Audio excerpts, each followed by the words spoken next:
So this is the KBD67 Lite that I built for my wife for our wedding way back 2022. And well, it's kicked the bucket. It's not charging at all, so I tried to open it up and fix it, and apparently it's the USB Type-C port. It's just come off. And since my soldering skills have yet to reach that level of soldering, I thought maybe just buy a new PCB, because it's a custom, right? So I check out, look for one, and apparently it's 75 USD for a new PCB. And well, insufficient funds!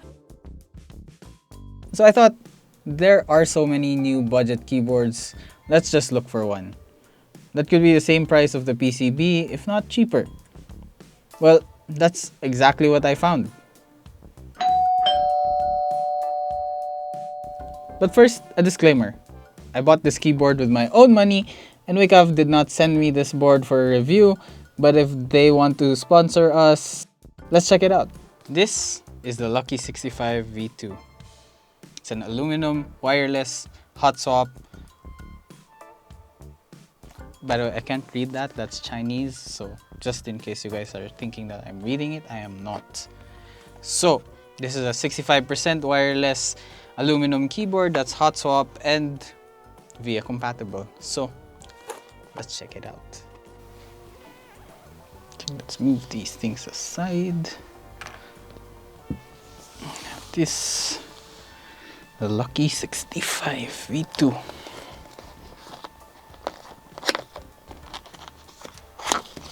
A bit of a hard box, but yeah, nothing we can't handle. So we have the foams, we have the board itself, and then box of accessories. Let's put this aside, put this down. Accessories, not much to say here. It's just a cable, and then your switch and keycap combo tool. Put those aside, and we have the actual board. The board itself has a quick manual. Comes in Chinese and English. Shows you how to connect, the FN keys, and then a product warranty certificate. Alright. And then, of course, you have the board. It has already included 2 switches. I think it's just to hold the plate together and basically the keyboard together. And then, here you go, Lucky65v2. So, let's take it apart and see what's inside. Yes, it's a ball catch mechanism, so you can open the board effortlessly and with no tools. And of course, this isn't the first time it's been incorporated on a keyboard, but it's nice to see more and more boards have this feature in no matter what price point. So yeah, the board features a PCB gasket mount, meaning the PCB is the one holding everything together, hence the switches and the start. An FR4 plate, a wireless PCB with per key flex cuts, south-facing RGB that's compatible with 5-pin switches, that is also compatible with VIA. And of course, you have your 4-layer foam combo with a PET sheet in the middle. Underneath the weight is a 3750 mAh battery. It has quite a unique place to store the dongle. Kinda reminds me of the QK65v3. But yeah, let's put it back together and listen to how the board sounds out of the box.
The board is a great budget board for those looking to get an aluminum wireless VIA compatible keyboard, although I kinda wish they had a wireless VIA option like how the Epo Maker has over 2.4 GHz, but not really important, just thought I would mention it. But yeah, compared to the KBD67 Lite and the price it came in, it's not even fair. The PCB alone of the KBD67 Lite is more expensive than the actual whole board, so I don't think it's even a competition.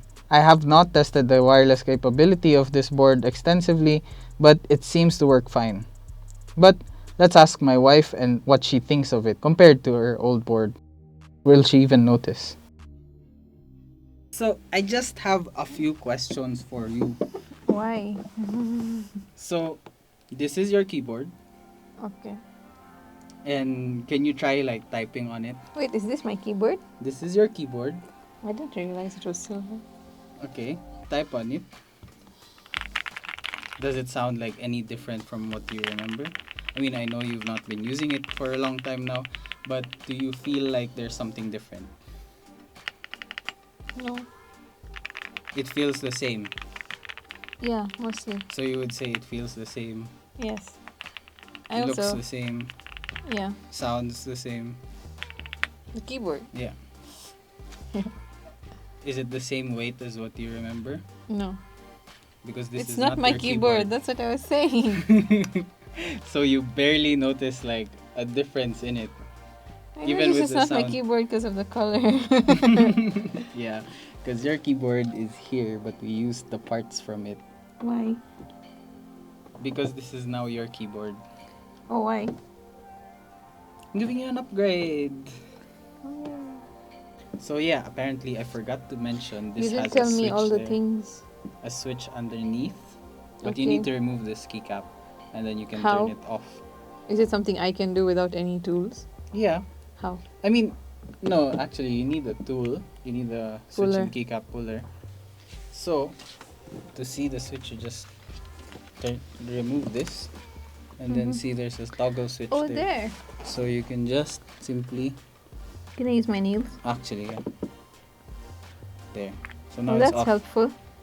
This is a lot more helpful than the older one because the older one would just stay on. Yeah, and then when There was no way to switch it off. and then I think when Or we not that I display knew your of. when we display your keyboard, people just want to like Kept tapping. Oh, Tapping. right. Remember? And then it wasn't disconnected and then yeah. things would show up on my screen. Yeah. So it would still be connected and you'll still have problems. So I like this. I like that it has a switch. that you I can, like how this board in there looks. you wanna see it? Yes. It's just like this. Oh, why didn't you say it does that? So you can just take off the top, and then now you can just like Oh, it's this one. yeah. It's a nice board, honestly. Yeah, it is a nice board. And remember how much we paid for this one? No, I paid No. for this one. I think I've told everyone who's seen and asked about this keyboard before. They've asked for this keyboard. I said it in the intro. I paid like around 15,000 for this keyboard. Okay. 15,000 PHP. So I paid that much because this had to go from Oh, this look. had to come from the UK. What is- Okay. It had to come from the UK, so I had to ship it back here. So that one alone costed around like 12,000 or 11,000 pesos. Oh yeah. And how about this one? This one I got from Shopee and it was on sale, so I got it for 2,500. Wow. Look at the difference in quality. Yeah. And this is like a metal board, this is a plastic board. Yeah. And this includes like so many Okay, now I get the value of it more. yeah. And given that but this one was like what, a 2021 keyboard. This is like a 2024 keyboard. So value Look how far proposition. we've come. Yeah, exactly. Like That's such a nice. difference. I mean, I think most of your viewers would be like, she doesn't even know what she's doing or holding. Yeah. But then I'm sort of getting it now. Yeah. It's a very like even my mind was blown. This is about a really how- nice board for 2.5. Yeah, for 2,500, imagine. So, there you have it. She likes it. I actually cut our conversation short because our video could have gone 25 to 30 minutes long. But yeah, main takeaway is She likes the board. She likes that it has an on and off switch, so you can make sure that the board always has battery. I kind of made this thing for her so she doesn't have to remove the tab keycap to use the switch. So the only downside she doesn't like with the board is that it's a little too heavy for her to keep carrying around. But it's fine. She didn't even notice the difference between the two boards apart from the silver color of the case, which I tried to ignore at first to not spoil the surprise. Given that the Lucky65v2 is less than half the price of the KBD67 Lite, it's a great value for anyone looking to get a bare bones kit to get started on their keyboard journey. But honestly, even for an enthusiast like me, it's still a great value proposition. So yeah, thank you guys for tuning in.